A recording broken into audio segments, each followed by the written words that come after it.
just noticed that I put a little tiny drop of flowable on and cured it with the bonding agent, and then I've gone back and put a little bit more flowable, left it wet or uncured, and now I'm injecting composite resin.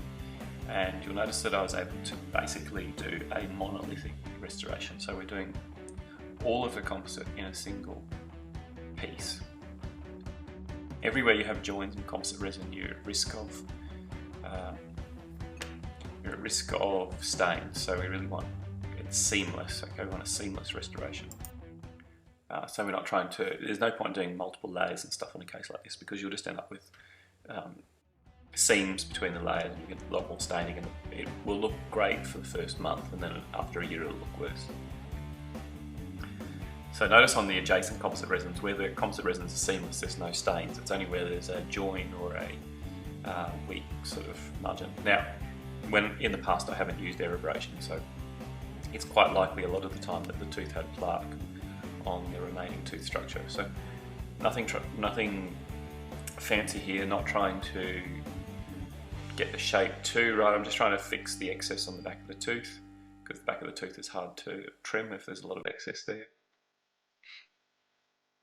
And get the height roughly the same, and everything else I'm going to fix with the burrs. So cure. So there's basically a monoblock of composite. Take everything out, and then because this restoration is basically right near the gingiva, I can't do the trimming.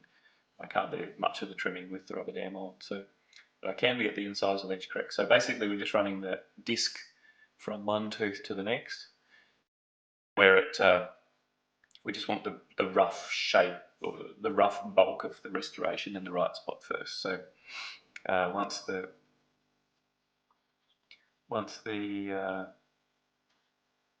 rough bulk of the restoration is in the correct spot, then we'll take everything off and we'll do the fine tuning with the rubber dam off.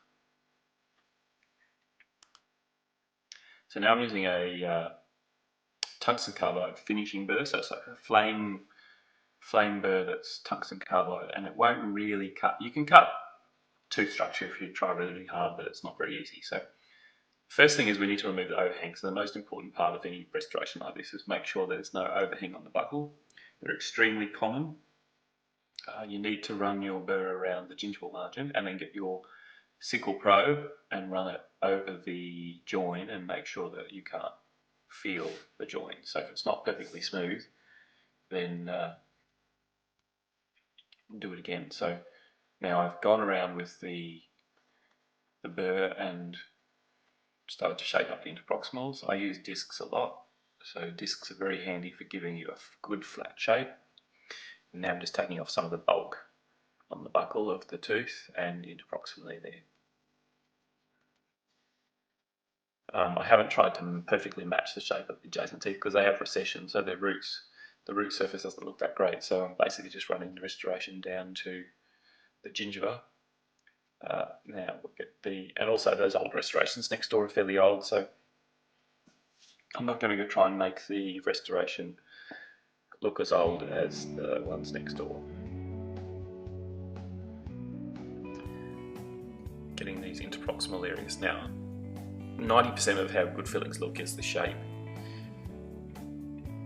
If you get the colour and everything perfect and the shape's off, then it looks a bit weird, so spend a bit of time trying to get the shape right. Okay, now I'm trying to do this in the same time frame as you do regular general dentistry, so something that you can actually achieve. I'm using a 12 scalpel blade to scrape off the overhangs interproximally.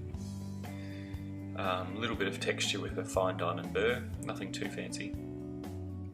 The patient, all her other teeth are fairly smooth and worn, so if I go crazy on this one and have lots of fancy anatomy, it'll look weird. It's going to look a bit different anyway because of the colour. So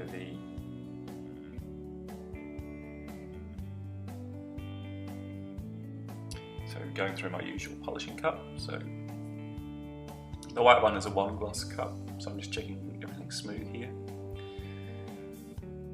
I've done another post previously, I think it's on the Academy somewhere, of which polishing things I use because people always ask me. It's just usually those three, and there we go. Before I do anything else, I want to make sure there's no plaque on the tooth, so we use some plaque indicator. I'll rinse that off so you can see there's plaque everywhere. Now I won't aerobrade yet, I'll do that once I've finished removing all the restorations. So whilst the problem was on the incisal edge, very thin small fillings on the incisal edge tend to chip, so I'm basically going to try and make all the filling on this tooth one big piece, because you can see wherever you have joins on the tooth you tend to get brown stains. Just notice that I put a little tiny drop of flowable on and cured it with the bonding agent, and then I've gone back and put a little bit more flowable, left it wet or uncured, and now I'm injecting composite resin. And you'll notice that I was able to basically do a monolithic restoration. So we're doing all of the composite in a single piece.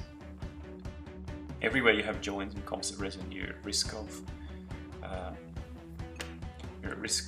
stains. So we really want it seamless. Okay, we want a seamless restoration. So we're not trying to. There's no point doing multiple layers and stuff in a case like this, because you'll just end up with seams between the layers, and you get a lot more staining, and it will look great for the first month, and then after a year it'll look worse. So basically we're just running the disc from one tooth to the next, where we just want the rough shape, or the rough bulk of the restoration in the right spot first. So once the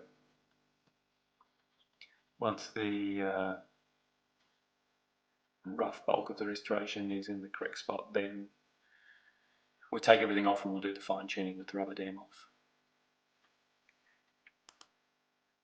So now I'm using a tungsten carbide finishing burr. It's going to look a bit different anyway because of the colour. So